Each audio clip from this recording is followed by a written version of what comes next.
Friday. At least, I think it's Friday. I broke everything electronic. I smashed my computer to pieces. Every single thing on there could have been accessed by network access, or worse, altered. I'm a programmer, I know. Every little piece of information I gave out since this started, my name, my email, my location, none of it came back from outside until I gave it out. I've been going over and over what I wrote. I've been pacing back and forth, alternating between stark terror and overpowering disbelief. Sometimes I'm absolutely certain some phantom entity is dead set on the simple goal of getting me to go outside. Back to the beginning, with a phone call from Amy.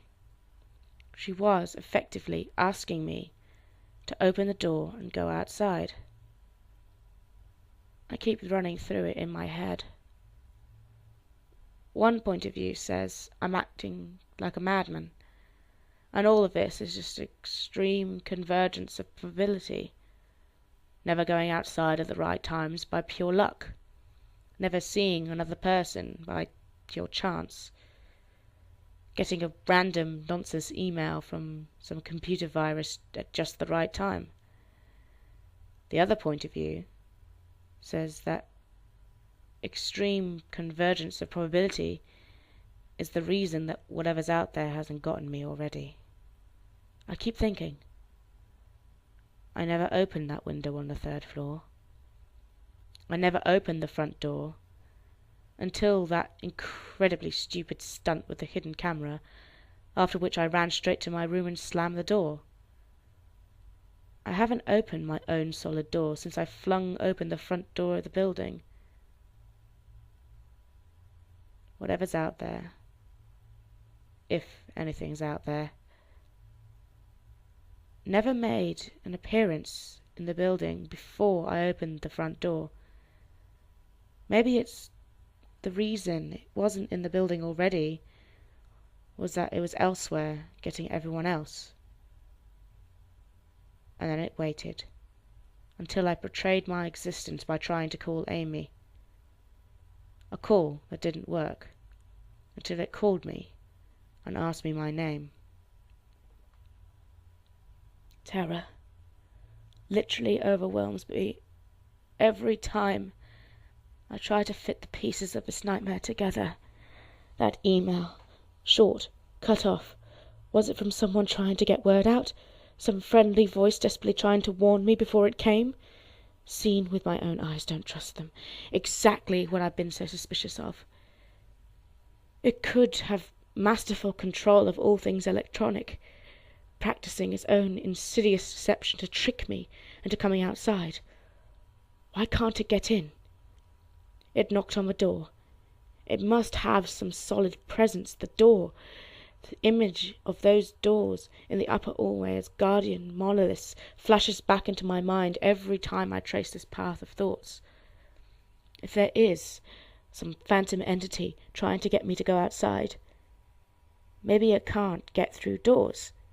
I keep thinking back over all the books I've read or movies I've seen, trying to generate some explanation for this. Doors have always been such an intense foci of human imagination, always seen as wards or portals of some special importance. Perhaps the door is just too thick. I know I couldn't bash through any of the doors in the building, let alone the heavy basement ones. Aside from that, the real question is, why does it even want me? If it just wanted to kill me, it could do it in any number of ways, including just waiting until I starved to death. What if it doesn't want to kill me? What if it has some far more horrific fate in store for me? God, what can I do to escape this nightmare? A knock on the door. I told the people on the other side of the door that I need a minute to think and I'll come out. I'm really just writing this down so I can figure out what to do. At least this time I heard their voices. My paranoia, and yes, I realize I'm being paranoid, has me thinking all sorts of ways that their voices could be faked electronically. There is nothing but speakers outside, simulating human voices. Did it really take them 3 days to come and talk to me? Amy is supposedly out there along with 2 policemen and a psychiatrist. Maybe it took them 3 days to think of what to say to me. The psychiatrist's claim could be pretty convincing if I decided to think that all this has been a crazy misunderstanding and not some entity trying to trick me into opening the door. The psychiatrist had an older voice, authoritarian, but still caring. I liked it. I'm desperate just to see someone with my own eyes. He said I have something called psychosis, and I'm just one of a nationwide epidemic of thousands of people having breakdowns triggered by a suggestive email that got through somehow. I swear he said, got through somehow. I think he means spread throughout the country inexplicably. I'm incredibly suspicious that the entity slipped up and revealed something. He said I'm part of a wave of emergent behavior that, as a lot of other people, are having the same problem with the same fears, even though we've never communicated. That neatly explains the strange email about eyes that I got. I didn't get the original triggering email. I got a descendant of it. My friends could have broken down too, and tried to warn everyone he knew against his paranoid fears. That's how the problem spreads, the psychiatrist claims. I could have spread it too, with my texts and instant messages online to everybody I know. One of those people might be melting down right now, after being triggered by something I've sent them. Something that they might interpret any way they want. Something like a text saying they've seen anyone face to face lately. The psychiatrist told me that he didn't want to lose another one, that people like me are intelligent, and that's our downfall. We draw connections so well that we draw them even though they shouldn't be there. He said it's easy to get caught up in our paranoia in this fast-paced world, a constantly changing place where more and more of our interaction is simulated.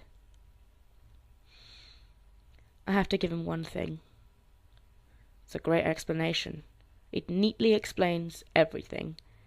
It perfectly explains everything.